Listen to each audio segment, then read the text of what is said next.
Have you ever walked into a room and felt within seconds that nobody was taking you seriously? Or maybe you spoke up in a group, only to see eyes glaze over or conversations shift away as if you weren't even there. It's a brutal feeling, like you're invisible in plain sight. Respect, in theory, is something we all believe should come naturally. You might assume everyone should treat you with a basic level of dignity just because you exist. But the truth is, real respect isn't automatic, and it definitely isn't guaranteed. In fact, there's a hidden web of habits and behaviors that can quietly strip you of respect before you even realize what's happening. Today, we're about to pull back the curtain on some surprisingly common ways people sabotage themselves. These aren't just minor social slip-ups. Each one has the power to erode trust, credibility, and influence in the eyes of everyone around you: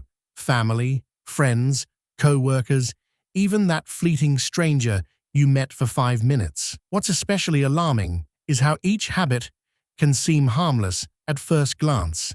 You might think, "Oh, that's not a big deal," until you look back and see that every time you acted that way, you were chipping away at the esteem others held for you. By the end of this video, you'll know exactly how to spot these pitfalls, and once you see them, you can't unsee them. We'll explore insecurities hidden behind boastful words, the subtle power of personal grooming, the emotional toll of oversharing, and much more. Along the way, we'll sprinkle in a bit of Stoic wisdom, timeless ideas about self-mastery and personal responsibility that remain shockingly relevant in today's chaotic world. My hope is that by the time we're done, you'll be armed with the knowledge and strategies to defend your reputation, your relationships, and your sense of self-worth. Because sometimes the key to earning lasting respect lies in the smallest, most overlooked details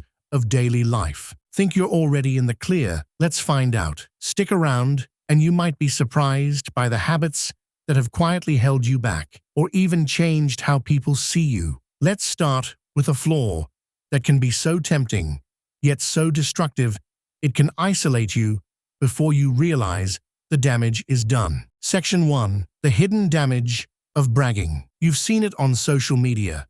Those endless streams of humble brag posts and not-so-subtle flexes about career wins, designer brands, exotic vacations, or personal glow-ups. The more we see it, the more it seems normal, expected even. But here's the issue. The louder people broadcast their achievements, the more it signals that something deeper might be missing. Have you ever listened to someone go on and on about how much money they make, the high-level people they know, or the exclusive perks they enjoy? Instead of admiration, you might find yourself thinking, "Why are they so desperate to impress me?" Bragging is like an advertisement for insecurity. In the moment, the braggart believes they're establishing dominance, but they're actually pushing people away. The Stoics teach us that real confidence comes from self-control and inner certainty, something that doesn't need to be announced. Marcus Aurelius once wrote about focusing on being a good person rather than talking about it. Translating that wisdom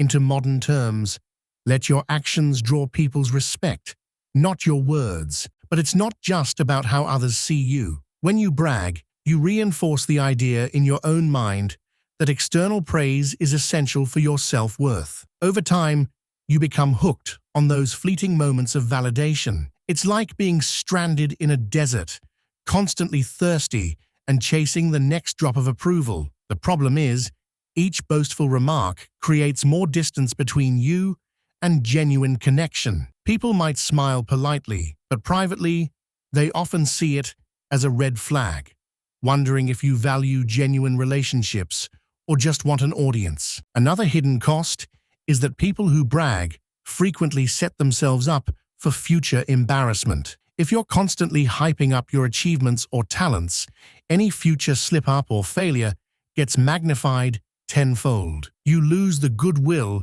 that more modest individuals naturally accumulate. After all, if you've spent months talking up your success, the moment you falter, people remember all those boasts, and the fall from grace feels that much harder. The key takeaway: let your track record speak for itself. When you do well, people will notice.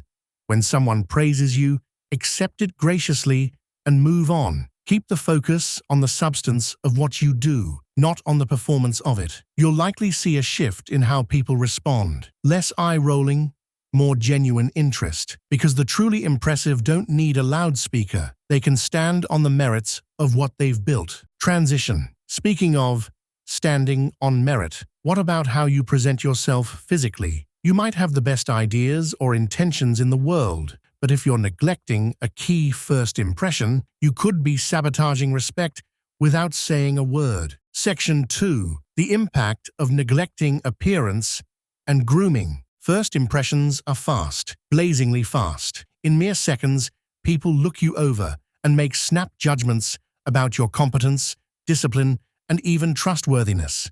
Is it fair? Not necessarily. Is it reality? Absolutely. And no matter how much we'd like to pretend appearances don't matter, the simple truth is they do. It's a psychological shortcut we all use, often unconsciously. But let's be clear, this isn't about chasing the latest runway trends or dropping a fortune on name-brand items.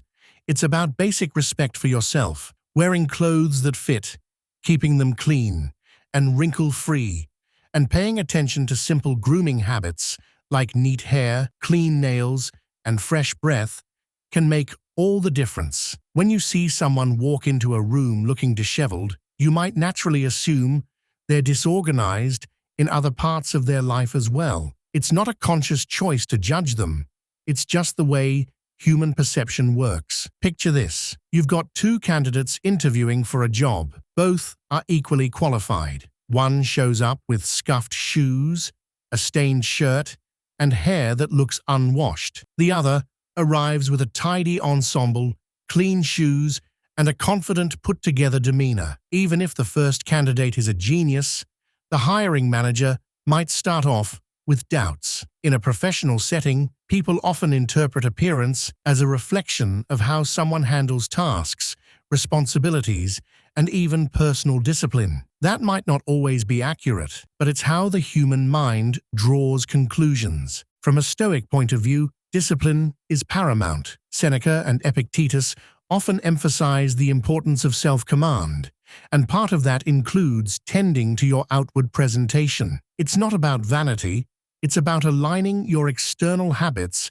with the internal virtues you hope to cultivate. If you care about your goals, your friends, your work, then your outward presentation should reflect that. Failing to maintain basic grooming can indirectly signal that you're not in control of your own life. This extends beyond formal occasions too. Even in casual settings, being mindful of cleanliness and personal upkeep sets a tone. It shows you're awake, aware, and attentive to details. Friends, family, and colleagues notice, and it subtly influences whether they see you as a reliable person or someone who's perpetually careless. Transition. Of course, dressing sharply won't earn you respect if you consistently bombard people with personal drama. Let's look at how sharing too much about your struggles can push people away faster than any rumpled shirt ever could. Section 3. The pitfall of oversharing personal struggles.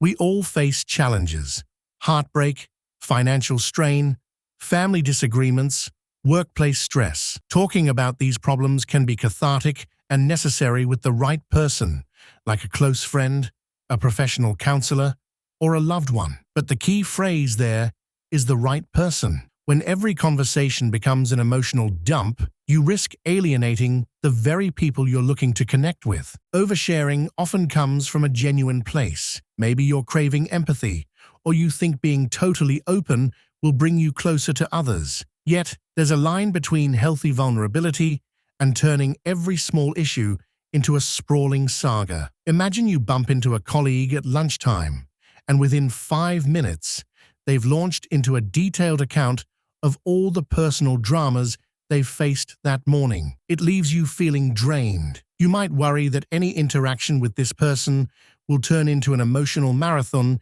you didn't sign up for. When people sense that you'll air your entire life story unprompted, they may start to avoid you. It's not because they're heartless or don't care. It's because they're unsure how much emotional labor will be required every time they see you. Some even fear that their own personal stories might be overshadowed or used as ammunition if you're already so quick to reveal private details. Stoics like Epictetus remind us that while we can't control external events, we can control our reactions and how we present ourselves.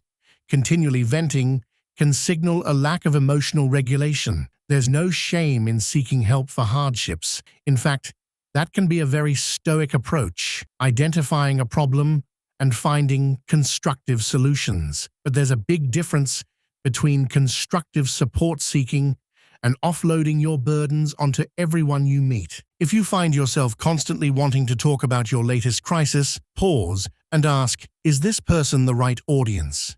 Have they invited me to share? Is there a more appropriate time or place? A friend who genuinely wants to help will make space for that conversation, but a casual acquaintance or co-worker may not be the best sounding board for your deeper struggles. Transition, managing what you share, is one step in cultivating respect. But what about when conflict arises and emotions run high? That's where a lot of people lose respect in a single explosive moment, leading us into the next habit. Section 4. Emotional outbursts in conflict. Think about the last heated argument you witnessed or were part of. Maybe it was at work, or in a group chat, or even with family. Tensions built up, voices rose, and before you knew it, someone was yelling, crying, or storming out. In that moment, respect and reason vanish. Emotional outbursts can overshadow any valid points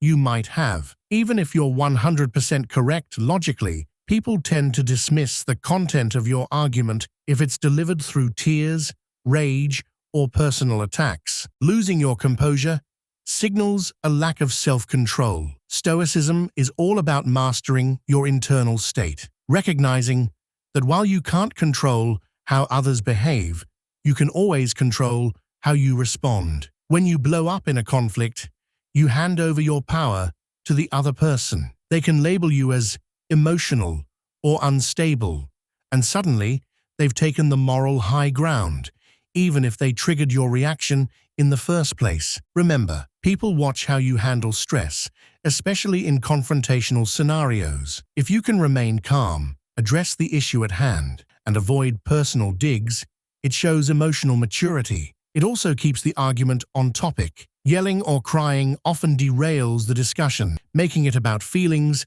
rather than solutions. In the end, no one's viewpoint gets heard clearly. An important strategy is learning to pause. When anger flares, you might feel compelled to retort instantly. Instead, try taking a breath or suggesting a short break to gather your thoughts. If the argument happens online, like a heated exchange in texts or emails, step away from the screen and revisit it later with a cooler head. You'd be amazed at how many urgent, fiery replies become unnecessary once you calm down. Body language matters too. Even if you keep your voice steady, crossing your arms, rolling your eyes, or sneering can undermine any sense of composure. A calm expression and direct eye contact convey confidence. They also help you focus on the actual problem instead of fueling the emotional flames. Ultimately, the goal is to come across as someone who can handle tension without falling apart. That level of emotional discipline commands respect, regardless of the argument's outcome. Transition. Handling conflict gracefully is just one ingredient of the respect puzzle. Another test is how you handle setbacks, especially when your goals start to feel impossible. Let's talk about resilience and why giving up too soon can quietly ruin how people perceive you. Section 5. The danger of quitting at the first sign of resistance. We all love stories about self-made individuals who faced incredible odds yet never gave up. There's a reason those narratives inspire us. They showcase determination and grit. But in everyday life, it's easy to forget that big success is almost always preceded by challenges, failures, or slow progress. If you're someone who bails the moment something gets tough, people might start viewing you as unreliable. Even worse, you could start seeing yourself that way. Picture a friend who leaps from one passion to the next. 1 month they're launching a podcast, the next they're tackling a new business idea, then they decide to become a marathon runner. Each endeavor ends the second they hit a rough patch. Over time, their grand announcements generate less and less excitement among their peers. Why? Because everyone expects the pattern to repeat: big talk, minimal follow-through. Stoicism encourages resilience by reminding us that difficulties are a natural part of life. You aren't guaranteed success, but you are guaranteed struggle. How you respond to that struggle says everything about your character. There's a time to pivot, sure. If you discover a business plan isn't viable or a relationship is truly toxic, walking away can be wise. But if you back down simply because your feelings are hurt or the work is too challenging,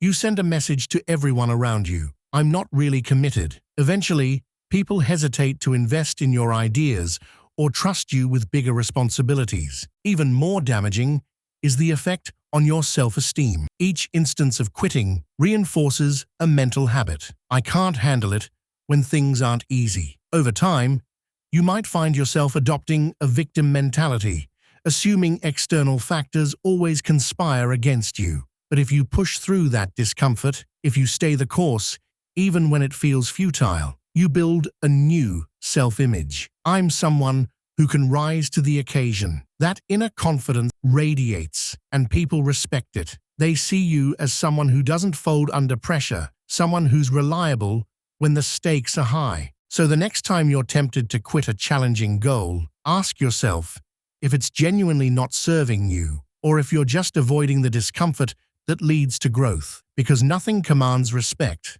like the quiet determination of someone who keeps going, even when the odds aren't in their favor. Transition. However, sheer determination can't protect you if people feel you're only there to take what you need and move on. Let's dive into the final habit that can demolish respect: using people as stepping stones. Section 6. Treating relationships as transactions. We've all met someone who only shows up when they need a favor. One day, you suddenly get a message from an old acquaintance with a friendly, "Hey, long time no talk," only to discover they want an introduction, a discount, or some other advantage you can offer. The moment you fulfill that need or say no, they vanish. It's a deflating experience because deep down, it feels like they never truly cared about you, just what you could provide. This habit can creep in unexpectedly. Maybe you rationalize it by saying,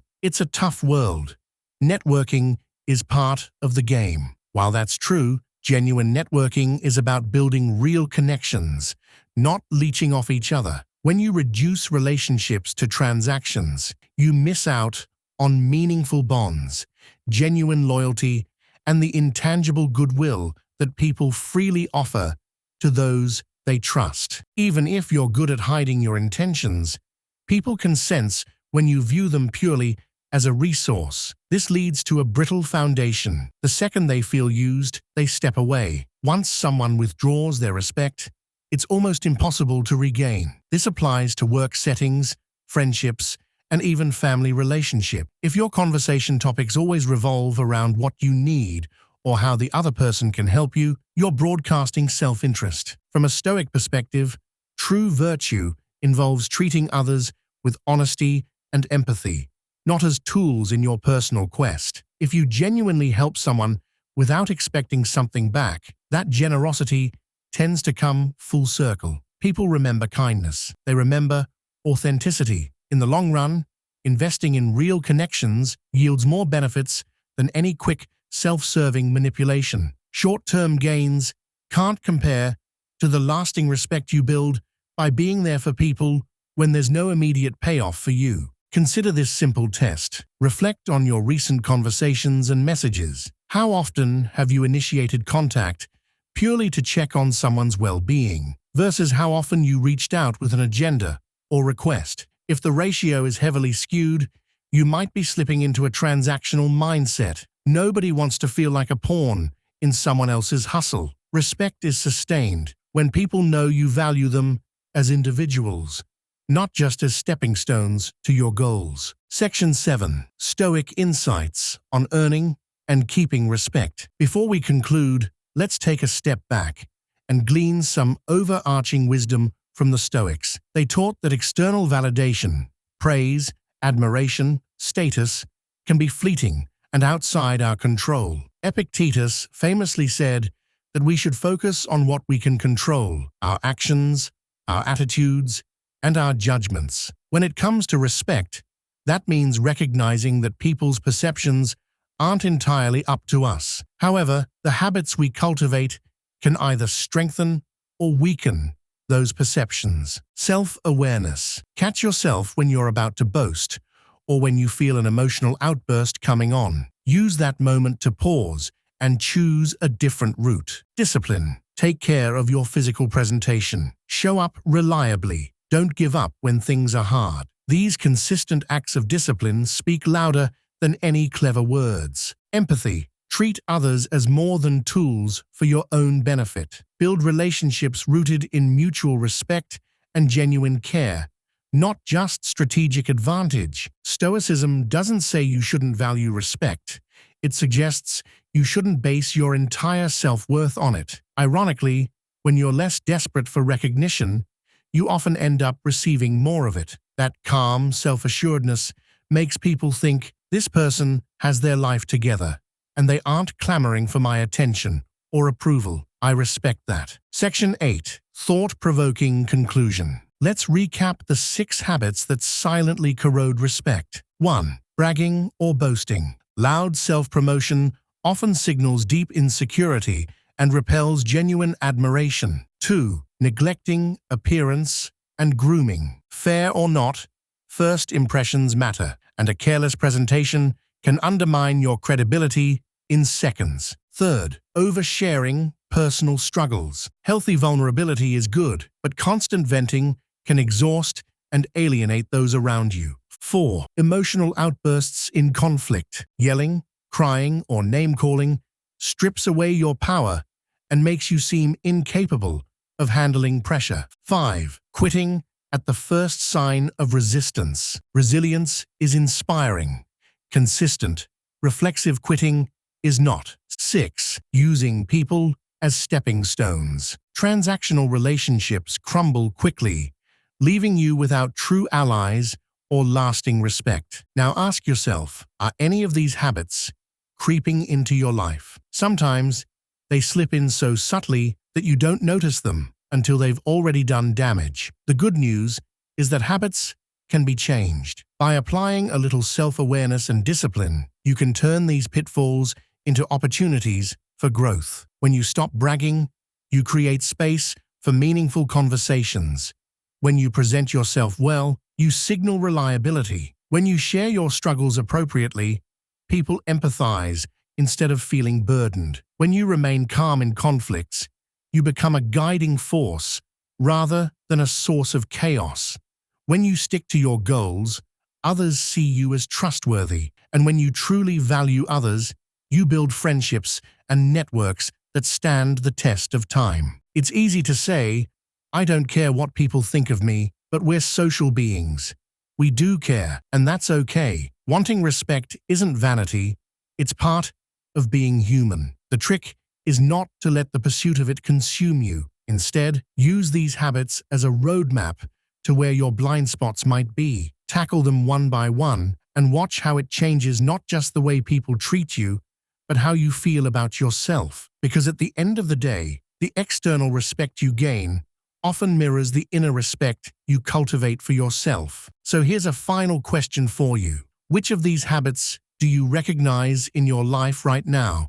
And what's the very first small step you can take to break free from it? The sooner you act, the sooner you'll notice a shift in how people respond to you. Don't wait for a magical day when life suddenly improves. Improvement starts with self-awareness and the courage to do things differently. If you found value in this exploration of habits that erode respect, consider taking some time to reflect. Maybe journal about moments when you felt disrespected and see if any of these behaviors were at play. The insights you gain can fuel real transformation, and that's when you'll begin to see how deeply the Stoic virtues can shape a life of genuine, well-earned respect. Thank you for joining me on this journey. Remember, respect isn't seized or demanded. It's cultivated through the everyday ways you carry yourself, treat others, and handle adversity. Embrace that truth, and you'll find that real respect comes naturally, quietly, and powerfully from the inside out.